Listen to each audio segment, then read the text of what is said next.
everybody again to our webinar series that we're running here for WRO South Africa. Everything we're doing for this series is really around how the competition runs in South Africa, and it's an introduction to the WRO. You'll notice that your mics and your cameras are off. That's because we want to try and keep some control. We may turn them on later when we get to the Q&A rounds. Today, we've got a very special guest with us, Dr. Johan Bernardi from TUT. Please call him Johan, as he wants to be called. And he is our future engineers expert. Not only is he our expert here in South Africa, but just correct me if I'm wrong, Johan, you are the international head judge for future engineers, if I'm correct. That is correct, yes. Great. And then, as you hopefully know, we have Dani Heymans, our national organizer. And Dani, if you don't know, you are lucky, very, very, very lucky if you're in the Future Innovators category. Dani is the head judge for the Future Innovators category at the international competition. So if you are a Future Innovators participant, Dani will be the main man behind that at the international. My name is Duncan, and I work here with Dani with WRO South Africa, and I am, for the record, the head judge of the international robo mission category. So it's quite funny, we've got 3 head judges all in the same place, all in the same time. I don't think that happens often, but yeah, it's good to have you guys.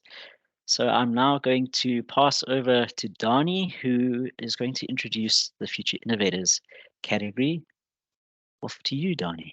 It's great to be presenting Future Innovators and a whole slideshow to run through to all our guests today.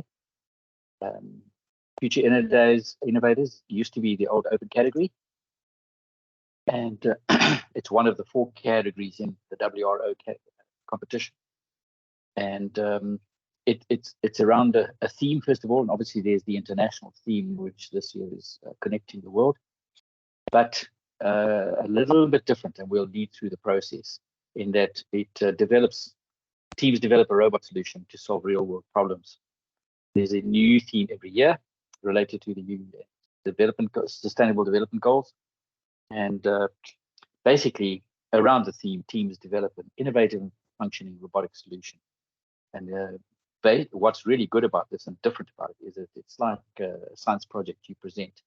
You present to judges on competition day and they score you. Here's some of the themes from previous competitions: sustainable tourism, RAP, the scrap was India, typically for Russia, robots in space, smart cities, I can't remember the countries. When we were in Germany, it was My Robot, My Friend. That was online, and then Powerbots last year, and this year obviously connecting the world. So what it revolves around is you've got to build a robot around as a solution to the problem around the theme which has been presented to you. And how that works is you present to judges, and basically you have a 10-minute slot, or 5 minutes for you actually pitch and explain and demonstrate your robot. And then there's 5 minutes for questions from the judges, obviously, to see how well you know your robot, and also typically to try and test you a little, because we want to make sure that you have actually done a lot of the work yourself. And teams consist of 2 to 3 participants, and there are 3 age groups, same as for the mission category. Basically elementary 8 to 12, junior 11 to 15, senior 14 to 19. And that, just as a repeat, as always, is the age that you are in the year of the competition. The age that you are in the year of the competition. So if you're turning 16, for example, on 31st December, then you are a senior in the senior category. Okay, so what you do is you have a cubicle, like if you've been to exhibitions before, and you have 2 meters by 2 meters by 2 meters cubicles, which you can decorate with posters and information around your project, and you will have a table in there, and you can demonstrate your project on. This particular category, you also have to present a project report showing all the research that you did and the problems that you are trying to then use your robot solution for. For internationals only, you do a 2-minute video, which is delivered to the judges before the event, so that they already understand a little bit of your project when before you arrive at the international competition. and they also see those reports beforehand, so they really have a good idea of what the project is about. The one big advantage within the Future Innovators category is that there is no restriction to the hardware, controllers, and software that can be used now. So you can use, away from all the Lego products, you can use any of the other products out there, which has allowed people to experiment a little bit more. And typically, you sometimes have a specific robot a type of robot at your school that you weren't able to use in WRO before, and now you can use those in the Future Innovator category as well. Here are just some examples of the international last year in Germany, and on the left-hand side, here is the Triple Tech team, and who did exceptionally well. I'll divulge later what their position was, but they did win through all three categories the Team Spirit Award, which was really amazing. So they did such a fine job from the Western Cape, and that was Parkins.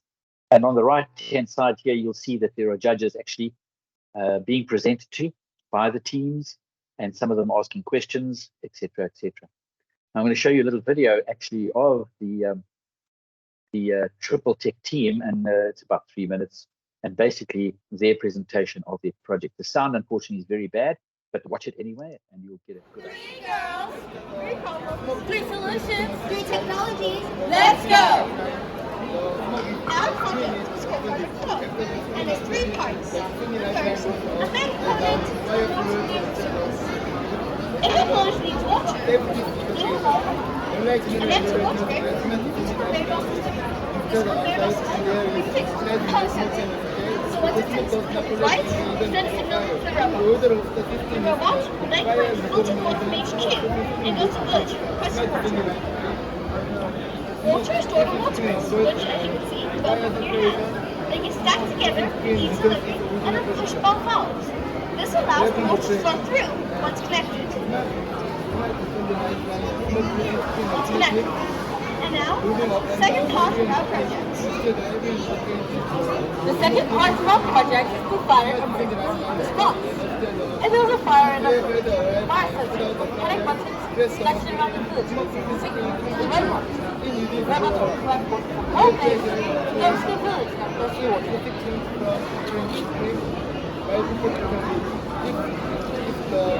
We've used Max IQ technology in our project. As you can see, here we have light sensor, which will be demonstrated later in our project. We also have a variety of color sensors, emergency panic buttons. I'm now going to press one to show you how the fire emergency response works.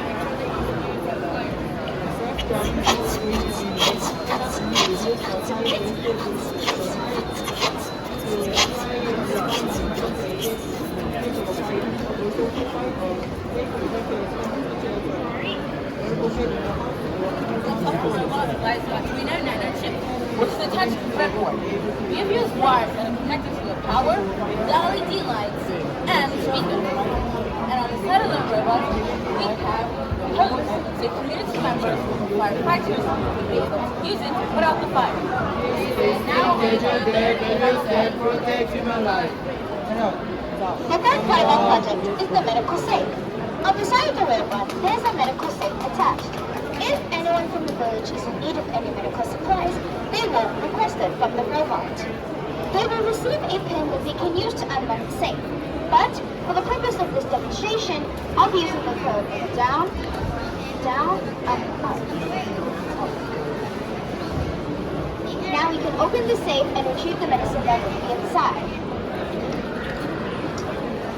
The safe can automatically lock once the door is closed and the switch is pressed.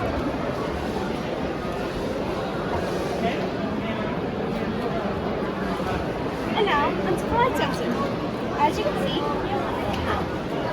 if you please just shine the torch here for about a second to set the fire emergency response into action.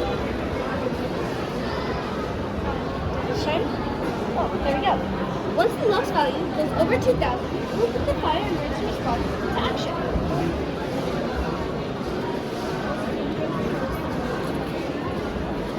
we are Triple Tech. We're not just building robots, we're saving lives. Firstly, how do you start? So, for example, how do you think about going about doing the Future Innovators category? And typically, the other skills that you have away from the technical side of the competition is you start learning what, in inverted commas, is the soft skills, but are becoming more essential skills going forward. Is your presentation skills, how quick you think, etc., how you work in a team, and how people have different roles for different parts of it. And a lot of people really enjoy that. It takes a little bit more effort from that perspective, and a little bit more input, but it's nice because you research this. It's not just coding a robot and building a robot for a specific task. You've also got to explain the background and how you're hoping to take it forward. And even from a business perspective, is how potentially it has a place in the market. So students or friends would get together, and they'd want to build a robot, number one, and then there's a theme, and etc. And then they start working with it, and slowly but surely start planning it. And there's a whole process to that. Obviously, teams not everyone in the team is good at everything, so you would use the strengths of the teams, but it's also a good idea. And typically, what happens in the team is that if somebody's not good at one thing, because they're learning from somebody who's better at something, they become a better all-rounder. And again, it's always a good idea to keep a record of your setbacks and progress to add to the project. So judges will also ask you, what are the most difficult things? Where did you run into hitches? And why did you use certain code, etc., etc. So just at an event, teams will have two to four opportunities to present to the judges. We'll ask questions about their project. Those are basically then averaged, and you have a ranking. As is subjective, because it's it's people's opinions depending on what field of the industry they're in, etc. After the top 10 teams, for example, have been from the rankings drawn, they deliberated on. There's a code of ethics that each team signs on their code of conduct and the project of their own work. And it's not about whether you win or lose, but how much you learn that counts. Here's just an example of the score sheets. For those who haven't seen them, elementary and senior are obviously quite different, but you can see that there are main topics. So there's a project innovation, robotic solution, presentation, and team spirit. And under project innovation, for example, is all your research stuff, ideas and a slogan. You have to come up with a slogan for your particular solution. And then again, the technical stuff, the code efficiency, meaningful use of engineering concepts. Then you get to the more advanced stuff here, where in senior, from a business perspective, you need to actually show, for example, under project innovation, you have to show a cost structure, a revenue stream, key resources, partners, and then how you would go about perhaps building a prototype to present to somebody that you might be interested in taking your new idea, innovation to market. Yeah, and that's the end of that. Thanks for that, Donnie. I just have one question for you while it's on my mind here. Is there an advantage to using Lego pieces in the Future Innovators category? Some of the judges might have a slight bias because WRO's main sponsor is Lego Education. And typically, Lego pieces and the Lego brand is generally colorful. And most of the projects that we see at the moment still incorporate a lot of Lego, even if it's not necessarily their main controller, the main mechanisms, etc. But it is absolutely not essential even to have any Lego on your presentation. Thanks, Donnie. All right, I'm now going to hand over to Johan. Johan, if you can introduce the Future Engineers category. Future Engineers is one of the advanced categories of the World Robot Olympiad, and it started off with a couple of years where we had the advanced robotics category, and on the screen in the background you can see that we used the Tetrix kit from Pitco in the United States to build the robots and program them. We used the Mario controller, and a lot of teams were having problems getting around that, and that was open for senior school students as well as for college students and university students. But WRO has decided that to bring back that category down to school level, and currently it's for grade 10 to 12 students that can participate in this category. It's actually quite exciting to do it. So let's run through what Future Engineers is all about. It's all about an engineering process. In other words, you need to demonstrate at the competition that you've gone through the whole engineering process from an idea all the way through to putting it together, making it work, um, testing it, and make sure that it can actually solve the problem. Future Engineers is all about self-driving cars. So in other words, the challenges that we provide and that we give to the teams are all about cars driving on a specific field, and they need to be able to negotiate themselves and um, avoiding obstacles within that environment. The competition changes every 3 to 4 years. In other words, new teams coming in will have a chance to participate, and they have got access to previous years' equipment, not just the equipment, but previous years' um, documentary documents that the teams have put together. What we do every year is that we change about 30% of the challenge every year. So this year, we've changed it a little bit from what it used to be last year, and I'll explain a little bit later what that change is that we brought in for this year. Then the focus areas of future engineers. The first area that we're looking at is computer vision. In other words, we would like your self-driving car to be able to see and act to what it sees in the environment. Then on your robot or on the self-driving car or the car robot, different names for this, there will be a lot of different sensors. And the idea is to use all that information, fuse it together, pass it on to your controller, and then the controller must decide what action to take accordingly. Then you have to build a working vehicle. So the vehicle must be placed on the challenge field, and it must be able to move from point A to point B, negotiating the challenges. There's a lot of action planning that teams must do. A little bit later, I'll show you the layout of the fields, and there's planning, different planning that needs to go in there. Then there's optimal strategies as well. The changes that we brought into the game is open-ended, so you can decide whether you want to take a risk on a challenge in not to do a change that we've brought in and just to take a normal um, challenge, but that's up to the team. So you need to decide on which area is going to score you the most points. And then naturally, in the end, you must be able to communicate whatever you do, the building, the programming, um, about your robot. You need to be able to communicate that with other people or teams. And for that, we ask you to put together an engineering journal. Right, documentation is available. You can go onto WRO SA's website and you can go down to the rules, and there you will find the link. The picture will look exactly as you see on the screen. And on the right hand side, you can see there's a little button that says Future Engineers Rules, that blue um, button that you see over there. Click on that, and immediately it will download a PDF file, and you can open up that PDF file. That PDF file is about 54 pages, and it includes a lot of information that you need to go through. And it's all about the rules, the regulations, the do's and the don'ts about this competition. Right. Then that same document will indicate what were the changes that we've made since last year's competition. And you can see that there's a couple of changes that we've done, and we've included a lot more information into the documents as well.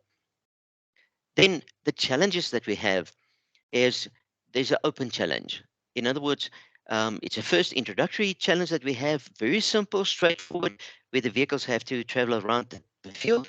And there we're going to look at just simple things. I'll explain that in the next slides. Then there's an obstacle challenge where we place obstacles on the playfield, and your robot car must be able to avoid them. And some of them will be blue, some of them will be green, some of them will be red, and each color means something. Red is a traffic light where you need to stop. Green is a traffic light that needs to move.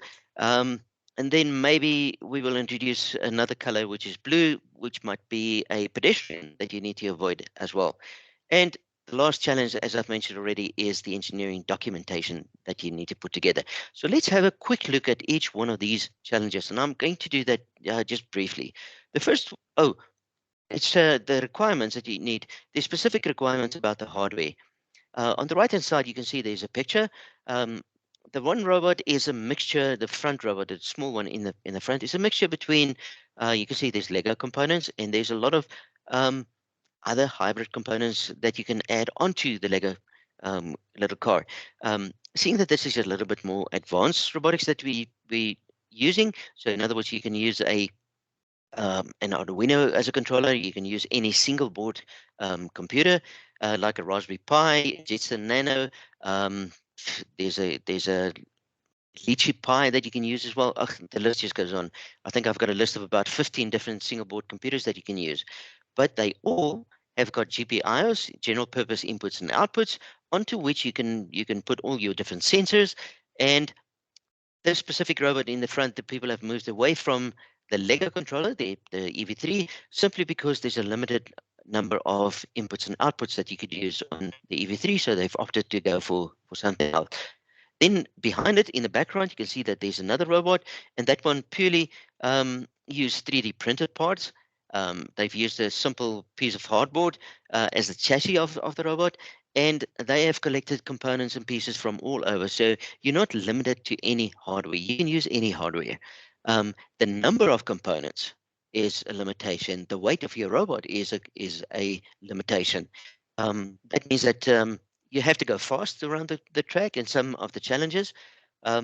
So your robot shouldn't be too heavy. Right, the software is also open-ended. You can use anything. You can use Python, you can use C, C++, whatever is your favorite language that you would like to use, and you can use that program language. Then the team size, maximum normal WRO um, rules is that a team can be a maximum of 3 people, minimum of 2 people, and naturally there needs to be a coach for the team as well. Right, so let's have a look at the challenges. The first one is the open challenge, and here the vehicle must complete 3 laps on the track. So as you can see, there's a couple of different pictures, and those are different scenarios that is introduced. And there's a randomization that's taking place. The first randomization is where the robot is going to start. The whole playfield is divided into 9 squares, and we're only going to use the outer squares, and the robot could start in any of those squares. Then another thing that will change, you can see that in these pictures, the inside walls of the track has changed. And for every challenge that we will do, for every round that's going to take place, that those inside walls will change. And then naturally, the direction in which the robot must travel around the course will change from challenge to challenge as well. So that's a very simple thing. You can see there's a little yellow car on the board, and he has to go either clockwise or counterclockwise around that track in the fastest possible way. So the shortest time is going to be most important. Well, there you can see the objectives for this activity is, first one is that we take time. You've got to go around the corner. Accuracy is all about starting and stopping in the correct zone. And for that, you will score a couple of points as well. Then the second challenge is a much more complicated challenge that we have. And there you can see on the right-hand side is the playfield. The inner walls now stays the same. We don't change those, but we change the layout of the field as well. The number of red blocks and the number of green blocks is decided before the round, and they are placed randomly on the playfield. The vehicle again must complete 3 laps on the track. It starts on a specific point and it needs to go around the board as well. Again, some randomization is taking place. So the starting and the finishing point is the first one that we do. The second one is the actual positions of the green and the red components that is going to be on the board. Then the starting direction, in other words, do you go clockwise around the track or do you go counterclockwise around the track? So that's also randomized. And then there's a new thing that we brought in this year is you're going to have to do 3 laps in total. However, the last traffic sign that you have on your second lap, if it is a green one, you continue and finish the lap in the same direction. But if the last traffic light is a red one, then you have to turn around and finish the last lap in the opposite direction. So the objectives again in this game is naturally it's going to be your speed or your time. It's going to be your accuracy, starting, stopping in the correct zone. And then there's a strategy that I mentioned early on is you need to see whether the marks that you're going to score for turning around or keep going straight at the end of the game is going to be worth a while in trying to attempt that. Right, so let's look at a little bit more detail. You can see the documentation side. That's the third one that you need to look at. And we are looking at the documents that the teams prepare. And this year there must be um, seven, not seven, there's going to be, let me just quickly count, 1, 2, 3, 4, 5 things that the teams have to do. However, there will be 8 points on which the judges will be scoring them. So the first one is all about the mobility management, and that is about how you put your car together, what motors are you using, how do you use those motors, how do you power them, um, get them moving. The second part is the power and the sense management. In other words, how do you distribute the power throughout your robot system? How do you use your sensors, and for what do you use your sensors? The third area is the obstacle management. In other words, how do you negotiate the first challenge? How do you negotiate the second challenge? And how do you come up with your strategies on that side? And then naturally, we expect you to show us some pictures of your vehicle. 6 sides of the robot must be shown in the pictures. In other words, a top view, a bottom view, and then the sides view, left side, right side, and then a front and a rear view. You need to show us as well. Then teams, when they develop their code, we would like them to start using the methods and the ways that the industry that you would take on a project in the industry. And one of the things that we've included over the past couple of years is to ask the teams to make use of a GitHub environment. GitHub is a very nice environment where you can upload your code, but you can also keep revisions of your code on GitHub. And especially in teams where you've got more than a couple of people working on a set of software, it is nice for each one to work on it, put it back into GitHub, and upload your changes, and everybody is able to track your changes that you've been doing. Then we're going to have a look at the engineering factor. In other words, did you only use a off-the-shelf car? In other words, you went to an online shop, you bought a remote control car, and you converted that into a little robot vehicle, or did you use Lego to put your car together, or did you 3D print your components that you use for your robot from scratch, designed them yourself, printed them, put them together, and made it work? So we're looking at your engineering factor on that side as well. And then there's the overall judge's impression that needs to take place as well. For each one of these areas, except for the last one, the eighth one, there are rubrics available in the documentation. On the screen over here is the first one, the mobility management, and you can see that we provide a little bit of a description, and then how the judges feel that if they look at your documentation, how well did you communicate that information.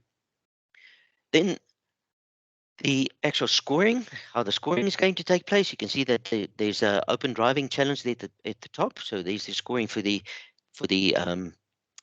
open challenge. Then there's the scoring for the obstacle challenge. And I'm not going to go through this now in detail, but you can see that there's the 2 rounds, and there's different scores that you can get for it. And then the engineering journal right here at the bottom, there's your 30 points that you will see down there. Right, so in summary, the performance areas that we will be looking at is going to be the open challenge, the simple just race the car around the track for 3 rounds. Then there's the obstacle challenge. Again, 3 times around the track, but this time you need to avoid the obstacles. And looking at the last obstacle in the second round, if it's red, you need to turn around. If it's green, you finish the round normally. Then we're going to have a look at your engineering journal as well. I've mentioned about the specific hardware. There's not specific hardware that we say you may use. It's only a restriction on the amount of components that you might use. For instance, driving your robot, you can only use one motor connected to the axle that's going to drive your wheels. But all of this information is in the documentation. If you need any further information, there's my email address. There's also my cell phone number. So if you need to give me a call, you've got a question or anything, first point of contact is go and have a look at WRO's website with the chats that's available over there. The second one is the international website, because we do post on an ongoing basis, questions that we receive from all over the world. We provide the answers over there. If the answer is not there, you're welcome to send me an email and we can talk about it. And that's it from the future engineer side. Duncan, over to you. Thanks, Johan. That was very informative. I've always been interested in the future engineers category. So for me, it's quite interesting to hear exactly how it's working. I knew how the old one worked, but now actually hearing how future engineers is working is really, really awesome to hear. All right, so the in-house challenge, as we're calling it, happens between the 11th to the 20th of October. So it's after the national final of Rover Mission and Explorer. Of pretty much every WRO category. The in-house meeting is without assistance from the outside an organization and is completed internally. So this means that you will be running your own competition. You won't be going to an event hosted by WROSA. It'll be within your own learning environment. So why we created it? We wanted teams to participate in a simple challenge. We wanted to mainly encourage participation in robotics, especially in a time where all competitions are finished, so teams can have something to work towards. And it's open to anyone and everyone who's interested in WRO, but doesn't want to commit to bringing teams to an event. We've set quite a low bar of entry for the in-house. It's really open to anybody, whether you are a veteran WRO participant or a beginner. It's all the same. You are welcome to participate. With this, the same robotics devices can be used with multiple teams. So if you are running a club and you've got 30 kids and 10 robots with 2 children to a robot, you can still run this challenge with all of your teams or all of your children in the club. So all of them will be able to participate with this simple challenge. And the big thing with it is that there's no commitment to travel. You do this in your own time within that week, the 11th to the 20th of October. There is general in-house information. So again, it's run by the coaches during the set competition week. It's run in your own club, school, or even home environment. We do have some home competitors, and you submit your scores to the WOSA website. A link will open when we get to the 11th of October, and you'll be able to start submitting your scores there. There are no video submissions. We don't need a video. We only need a score. So if your team scored 40 points, you would put in 40 with the team details, and we'll then see what happens next. It's open to any robotics device and programming language. So if you don't have a Lego robot, you can still participate. You can use anything you like to participate within the in-house challenge. However, you must still follow the general rules within the in-house. This is available on the WROSA website. So please, if you are interested in this category, have a look at that and you'll be able to see it. Big thing, you must have registered in order to take part. Registration will close towards the end of September, so you still have quite a bit of time to register for the in-house challenge. Registration is very simple. You register your school or your club with a name. You must use that same name when you register your teams. There is a 300 Rand registration fee. Now, with this 300 Rand registration fee, you are able to enter an unlimited amount of teams. So you're not paying per team member or per team. You're paying just to register your school, and you'll be able to then enter an unlimited amount. So you can keep entering teams, whoever you're working with. There is a special rule pack that is released to everyone who's registered 1 week before the challenge, and this will have some interesting rule changes that you are welcome to incorporate into the challenge to make it a bit more fun for your teams. For competing in this challenge, you receive a digital certificate, and this is based on the score that was submitted. If you get full points, you'll get a diamond certificate. A little bit lower than full points, gold, a little bit lower than gold, silver, and then down to bronze. So let's have a look at the in-house challenges. There are 2 of them. We have the in-house Rovers and the in-house Explorer. So the in-house Rovers, this is what we call the We Do category, or previously was called the We Do category. And again, it's open to any robotics device. This is your 6 to 10 year age group. It uses its own mat. So if you are wanting to participate in the Rover Challenge with your 6 to 10-year-olds, you'll need the Rover mat in order to do it. Again, a surprise rules released 1 week before the competition, and this again is to make it a little bit more fun. That surprise rule may or may not use Lego elements, so you may or may not need Lego to build the element there. Then we have the in-house Explorer, and this is based on the standard Explorer rules. However, it's slightly changed in that you can use any robotics platform. There's 2 age groups, Explorer Lite and the Explorer Prime, exactly the same as we have for our physical Explorer competitions. The Explorer competition uses the elementary Robo Mission mat, and it's the same as our standard physical event. And again, there is a surprise rule that's released a week before the challenge. So we get to what we call allowed variations, and this is where we have to have a look at the goals. So the goals of in-house is really to encourage participation within robotics in South Africa. It's to allow teams to challenge themselves to do their best. We don't want teams to be competitive. We want teams to really challenge themselves and to have fun. Those are the 3 goals that we want to work towards within house. So it is not a massive competitive challenge. It's all about really doing the best that you can with the resources that you have. We have some variations because not everybody has the ability to run everything exactly how they want it. We are allowing rule changes. So if you are finding that your learners are struggling with some parts of the challenge, you can make it easier for them. Or if maybe you've got the opposite problem, it's too easy, you want to make it more difficult, you are welcome to do that as long as you stick to the scoring within the in-house challenge. You can make a few rule adjustments as you like, and you do not need to ask for our permission to do it. Again, the challenge really is to have your learners test their limits and to have fun while doing it.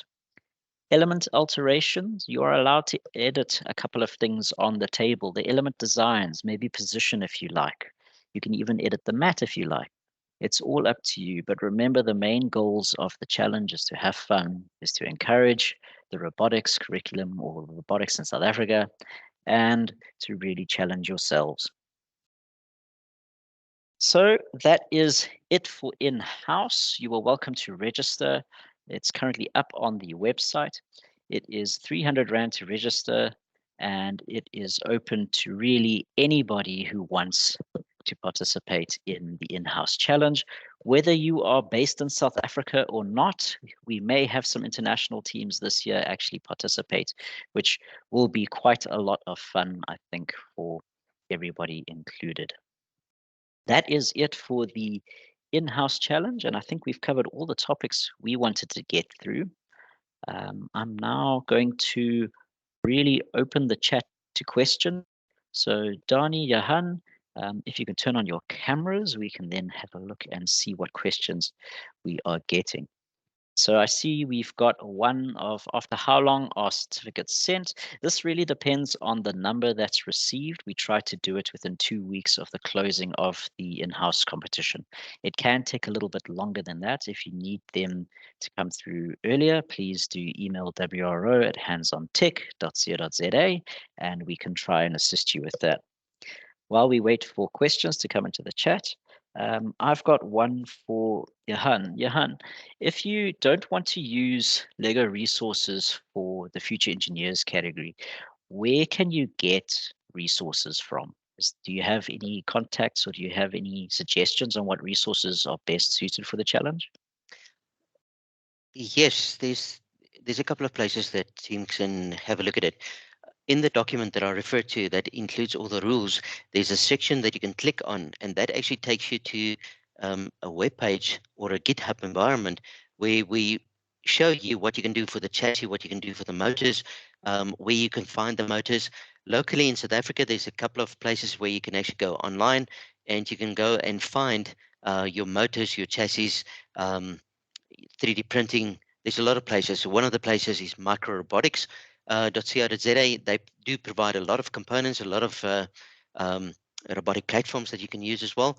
I know that in Stellenbosch, there's a There's another place. There's a Mr. Botha in Pretoria that has also got a robotic shop that he has. There's the bot shop in Pretoria.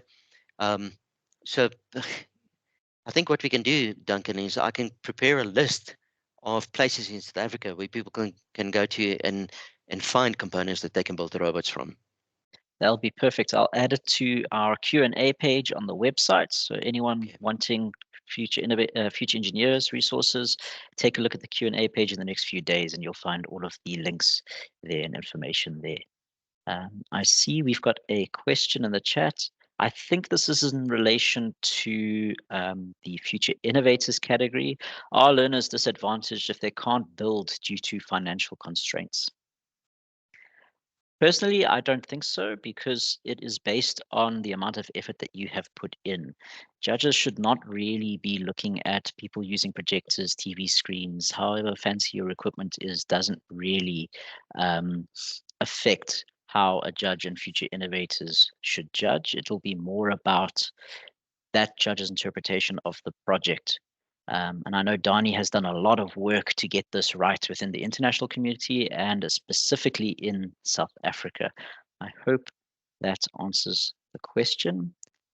And I see there's a follow-up to that, Dani, of how does the tech weigh versus the idea in relation to Future Innovators?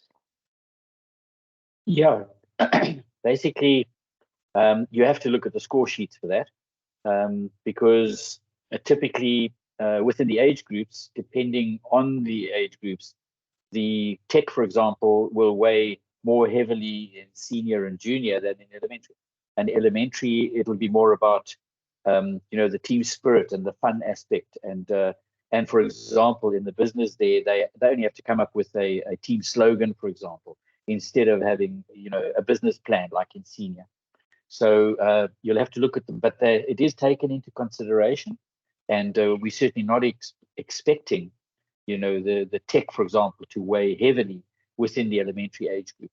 At international level, though, you will be very surprised to see the very advanced projects that even the elementary kids do produce. But the scores are there, and also in preparation with your project, you need to look at the score totals that you can get in the different topics, because then you also will know as a coach and as a participant, where you need to put the most effort, because you shouldn't be spending all your time on a 5-pointer when something else is giving you 20 points and you're good at it, and you can prepare better and show something better within that to get more points. I think that'll answer it, but I know who Mohammed is. He's welcome to contact me directly. So here's another question. I think this is for, again, probably Future Innovators, but also a little bit with future engineers. Is there a limit as to how much of open source code or libraries or off-the-shelf resources can be used? Yeah, I think that's this is the gentleman from relating first of all to future engineers, but it also goes to Future Innovators. And no, there's no limit. You can access wherever you want, what you want, to the benefit of whatever you're trying to present, whether it's a Future Engineers challenge with a self-driving car, or whether it's a solution around connecting the world in Panama. I think if I can maybe add in there is, if you do use open source software, make sure that you do understand how it works, and that you can actually fix it if something goes wrong. We've had the challenge last year at the international competition where a team used open source software and it stopped working and they couldn't fix it, and that was to the detriment of the team. So make sure that you do understand that code that you're using. Thank you, Johan. Thank you, Dani. I've got a question for you, Dani, and I think a little bit with Johan as well. This is relating to our provincial competitions here in South Africa. Do teams need to have a working robot model in order to go through to nationals, or would it just a concept, idea, or design be allowed? Does the model actually have to work 100%? So effectively, within Future Innovators, what we allow at provincials is There are no awards or rankings at the provincial competitions, but we give the teams the opportunity to present to judges. The nice thing is that they, once the judges have scored them at the provincial competitions, they receive their score sheets back so that they've got feedback from the judges to actually see where they need to give more attention to, for the national competition. So that's the one part. We did have a case last year where somebody provided or showed a concept and not a working solution. So typically all the things within the rubric have to be attended to so that they can be scored. The concept is not good enough. Having a shell saying what's happening inside there and it's not happening will not give you any score. In fact, that won't allow you to qualify. So within the rules this year, you need to show a working robot for your solution to qualify. Because why we say this is because it depends on the numbers of teams that we have. So for example, in South Africa, we don't have too many future innovator teams that enter. So we don't want to limit the numbers at the national competition because that's the showcase. So for example, if it's 10 teams, we want all 10 of those teams from around the country to come and showcase at our national event. But they still need to qualify by showing a partly working solution at the provincials. And that's how we're going to go about it this year. Johan, for future innovators, you can answer to that. Yes, for future innovators. Sorry, future engineers. Yeah, Donnie. Future engineers, it will depend on the number of teams that enters the future engineers category this year. And naturally, if you look at the scoring, you will have to have a working robot at the competition to participate, to score points, to be able to get onto the ranking list that is going to go through to the national event. If we don't have enough teams that we can have heats at the different provincial competitions, then most probably we're going to invite all the teams to the national competition. And yes, then you have to have a working robot. You have to demonstrate that you can do it, and you have to pitch up with your documentation as well. Thanks, Johan. Thanks, Donnie. I've got another question. This one I'm going to pose to both of you, but I'm going to start with Johan, if you don't mind answering. Do you have any advice for teams wanting to start in the future engineers category? Where should a team start? What's the first thing they should do? The first thing is to take a simple approach.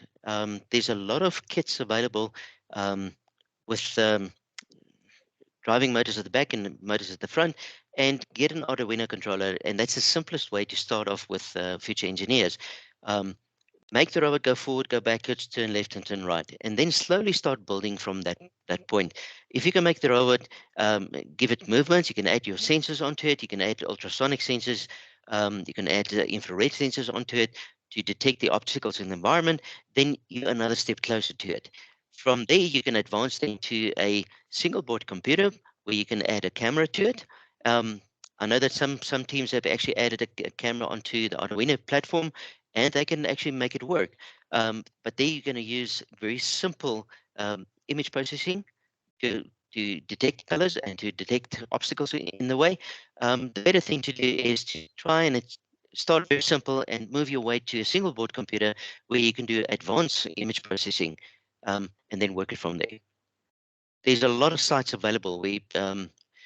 Again, I refer back to the document that we've created, that online GitHub environment. There's a lot of information on that website, and we created that specifically for teams that would like to enter, but they don't know where to start. There's a lot of information there. If teams really want to, the journals that was created last year is open source. In other words, it is lying on GitHub. It all depends on if the teams have taken it off, but all that information is available. If that information is not available over there, I do have a backup copy. So if people would like to have information, they're welcome to send me a note and I can share that with them. Thanks, Johan. That's very, very interesting. I'm really happy you've answered that because I've always wanted to know where to start with future engineers. I look at it every year and have no clue. But now I've got a better idea. Donnie, the same question to you. Where should a Future Innovators team start if they want to participate in Future Innovators? Yeah, so, generally what happens is people would go onto the web and they would see very advanced Future Innovator project solutions because they are around the world. It always amazes me what learners around the world come up with. And I always come back from these competitions very humbled and in fact thankful, because we've got these amazing kids out there that we rely on to to sort the future out for us, because you're the young one, but between Johanna and myself, we sort of a little over the hill, so we rely on the youngsters to do it for us. But effectively, if you're only starting out, don't go to your first Future Innovator event with very technical stuff. Try and keep it simple, because you want it to work when you're presenting it to the judges. Number one. Number two is keep it simple, also because you want it to work, and you don't have to be very technical to prototype an example. So I'm thinking about elementary and very simple Lego products, even if they work separately, etc. Don't, and from a coach's perspective, don't place too much pressure and expectation on first-time participants in Future Innovators. That's got to be fun, because there's another angle too. There's the presentation side, and there's the stress about presenting your project correctly. I would advise coaches and teams to go to their first event with something that, yes, they believe in, and that is a solution for this year's particular theme, but to actually go and learn the event, because you see what teams are doing around you, you see how presentations work, you see other teams' models and solutions around a theme. And so, don't go to the first event thinking that, go there to win. Go there to learn and see how other people see your particular project. The incredible learning that also happens with Future Innovators at an event is not just the judges asking questions, but it's seeing other people, other teams actually coming to see what you've come up with, and also the public. You have many inquisitive people, parents, public, who are interested in the technical side of what you do.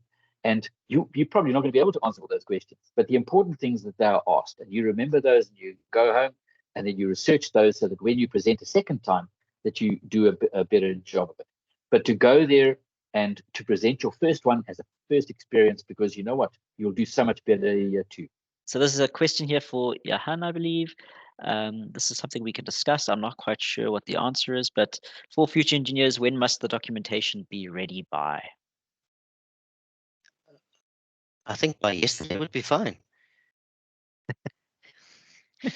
Yeah, Yeah, it's a difficult one. It's for the international competition. We do ask teams to submit the documentation a week before the competition. I think we can do the same for the national competition, is to ask them to submit a week before the competition. If we're going to have regional competitions, then I think it would be fair to say, well, minimum or the maximum 3 days before the competition to submit the documentation. Great, thank you very much. That's answered. If I can add to that, Dunks, is if typically why we do this as well is, so for example, let's say the on provincials, is you need to, part of having a working solution, obviously, for the national event, is that the judges need to be able to see that documentation before. And in fact, part of your qualification to nationals would be to actually have, even if it's a draft version of your GitHub available for your judges. Great, thank you. I see we've got, it looks like somebody's typing there in the chat, so we'll wait for that. But while we wait, I just want to show this information here. So for the next 2 webinars that we've got coming up, if you are interested, the next one's on the 21st of June, same time, 3 until 4. It's all about judging, what judging entails. You can enter. To register, you go to the WRO SA website. Under resources, you'll be able to find the registration links, and you can register and receive the details on how to join the webinar. The one after that is on the 5th of July, and this one really, I think, is one of the most important ones that we'll do, and this is all about your WRO preparation, so getting your teams ready to go to the physical events. So if you have teams going to these events, this is a very important one to sit in on, as you'll hear a lot of tips, a lot of suggestions, and maybe learn a couple of tricks along the way. All right, so I see we do have a question that was submitted. And it is, are teams allowed to interfere with the robot during presentation for little fixes, or should the robot be running really by itself? This will be, I think, probably for future innovators. Yeah, I think that's probably a bit of future engineers too, but I mean, the robot's running. So during your presentation, and it happens a lot, nationally and internationally, if the robot if there is a glitch and the solution doesn't work, yes, you climb in and you try and see what the problem is and you try and sort it.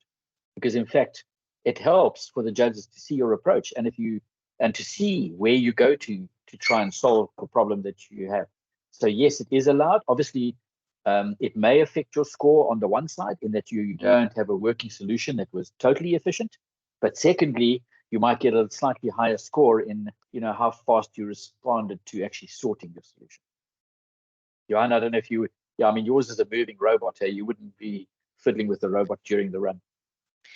Well, it's actually, we do allow it, but again, if you look at the rules, there are certain conditions under which you can touch your robot, take it off the course, make some adjustments, but put it back.